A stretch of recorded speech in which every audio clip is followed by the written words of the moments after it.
बिस्मिल्लाहिर्रहमानिर्रहीम अस्सलातु वस्सलामु अलैका या सय्यदी या रसूल अल्लाह। अल्लाह ताला की तमाम नेमतों का बहुत बहुत शुक्र अदा करते हैं हम सब। जिस ज़ात पाक ने इतनी ज़्यादा नेमतें दी, इतने ज़्यादा मौसम दिए, तो हम लोग जो हैं वो बहुत ही कम शुक्र अदा करते हैं। हमें हर हाल में अल्लाह ताला की ज़ात पाक का शुक्र अदा करते रहना चाहिए। चलिए जी, यहाँ पे अल्लाह ताला की नेमतों के बाद बल्कि एक और नेमत का ज़िक्र करते हैं। यहाँ पे आ चुकी हैं, जैसे ही विंटर स्टार्ट होता है तो मूलियाँ आ जाती हैं, रंग बिरंगी सब्ज़ियाँ आ जाती हैं। मूलियाँ, गाजरें, शलजम, पालक, साग और इन सब चीज़ों की बहुत भरमार होती है। माशाल्लाह से बहुत ज़्यादा नेमतें हैं, जिनमें से चंद एक का मैंने ज़िक्र किया है। तो यहाँ पे आपको पता है मूलियाँ सर्दियों में आ जाएं तो ये कैसे हो सकता है कि मूलियों वाले पराठे ना बनाए जाएं। तो यहाँ पे हमने ली थी कुछ मूलियाँ। तो अभी बहुत ज़्यादा बड़ी बड़ी मूलियाँ जो है वो नहीं आ रही, स्मार्ट स्मार्ट सी मूलियाँ आ रही हैं, गांव से लेके आ रहे हैं। वरना जब बहुत ज़्यादा सर्दी होती है, जैसे कि दिसंबर जनवरी में लगा लें, इतनी इतनी बड़ी मूली होती है। तो खैर यहाँ पे मैंने कहा चले जी, मैं मूली के ऊपर से जो हमने वो पत्ते और क्या जो भी गंद होता है वो कैसे साफ़ करना है, मूली को कैसे नीट एंड क्लीन करना है। तो यहाँ पे ये देखें, मूली के इस तरह की मूली के जो छींटे हैं जहाँ पड़ते हैं वहाँ पे जलन होनी शुरू हो जाती है। तो ऐसे आपने ना खुद एक साइड पे ऐसे होके बैठ जाना है, टोकरी रख लेनी है। तो आपने छुरी अपनी साइड वाली साइड पे नहीं चलानी, छुरी को दूसरी साइड पे आपने चलाना है, जैसा कि मैंने आपको बताया। पहले आपने मूलियों को अच्छे से छील लेना है, उसके बाद आपने मूलियों को अच्छे से धो लेना है। ठीक है, धोने के बाद आपने मूलियाँ कद्दूकश करनी है, क्योंकि उसके बाद तो आप धो ही नहीं सकते मूलियाँ ना।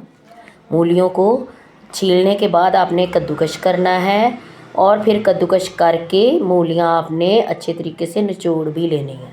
ये देखें, मैं आपको बता रही हूँ, ये वाला जो कद्दूकश है ये मुझे बहुत पसंद है। इसके साथ बहुत ही अच्छा वर्क होता है, इतना अच्छा वर्क होता है कि वो जो दूसरे चारों साइडों वाले कद्दूकश हैं वो आ तो चुके हैं स्टील के, मगर वो मुझे इतने पसंद नहीं है और उनके साथ इतनी जल्दी काम भी नहीं होता। करते हैं वैसे, उसके भी फ़ायदे हैं, मगर नित नई चीज़ें, नित नई प्रोडक्ट और इस तरह की चीज़ें आती रहती हैं। तो खैर, तो यहाँ पे मूलियाँ कद्दूकश हमारी साथ साथ मैं कर रही थी। मैंने कहा चले जी, वीडियो बनाने के लिए भी एक सिस्टर को मैंने पास खड़ा किया था।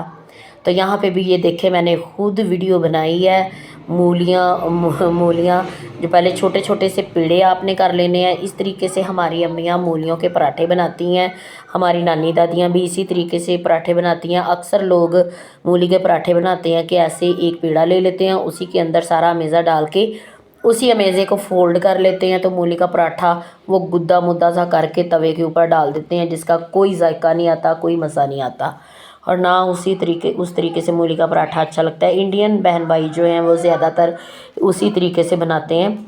तो हम लोग अलग अलग पेड़ा बना के, जैसे कि मैंने अलग पेड़े बना के उनको भी उसी साइज़ का आपने कर लेना है। ठीक है, करके पहले से आपने ऐसे तैयारी करके रख लेनी है। तो गैस बंद हो चुकी थी, गैस आ ही नहीं रही। आज जुमा था, तो आज तो बिल्कुल भी गैस नहीं आई। तो बंदा पूछे, जुमे वाले दिन लोगों के घरों में, एक दूसरे के घरों में मेहमान आते जाते हैं, लोगों के हस्बैंड, बहन भाई, हमारे अब्बू ऐसे घरों में होते हैं। तो वो बेचारे क्या करें, वो मुँह उठा उठा के देखें। उन्होंने जब घर रहना होता है तब ये गैस जो है वो तंग करना शुरू हो जाती है, तो कैसे वो खाना बना के खाएं। तो बस यही मसला चला आ रहा होता है। तो चलिए, अभी ये देखें, एक पेड़ा जो है वो उसे मैंने अच्छे तरीके से फ़ोल्ड कर लिया। फ़ोल्ड करके यानी उसकी छोटी सी चपाती बना के मैंने दूसरे मूली के कद्दूकश का जो अमेज़ा डाला था उसके ऊपर डाल दी। अभी फिर से दूसरी चपाती बनाई। ये देखें, इसको ज़रा दरमियान में से जो मोटा मोटा हिस्सा है उसे आपने पतला कर लेना है। ये देखें, ये दूसरा भी दे दिया। अभी कैमरा जो मैंने हाथ में ख़ुद से पकड़ा हुआ था, इस वजह से फिर मैंने इसे ख़ुद से फ़ोल्ड किया। और आज तो मैंने कहा चले रोटी के साथ, वैसे तो हाथों के साथ ही ये रोटी बड़ी प्यारी बहुत मज़े की रोटी बनती है, तो मैंने कहा चलें कैमरा मेरे हाथ में है तो उस तरीके से रोटी बननी नहीं है, तो मैं ना जो है बेलने के साथ रोटी को बेलती हूँ। बेलने के साथ रोटी बेली गई थी, शुक्र है, क्योंकि पेड़े काफ़ी देर से किए हुए थे और फिर तवा भी काफ़ी देर से पक रहा था। तवे ने सेक छोड़ना था तो तभी रोटी बननी थी, इस वजह से फिर तवे को अच्छे, ये नॉन स्टिक पैन है, ये नॉन स्टिक तवा है। देखें मेरे नॉन स्टिक तवे का क्या हाल है। इंशाल्लाह किसी दिन इस नॉन स्टिक तवे को भी साफ़ करूँगी। ये साइडों से घी वाली रोटियाँ पराठे पका पका के ना वो जल गया है, ख़राब हो गया है, तो इसे भी अच्छे तरीके से ना खरोचेंगे किसी दिन कोई छुरी लेके तेज़ सी। तो उम्मीद है आपको मेरी ये जो वीडियो है बहुत पसंद आई होगी।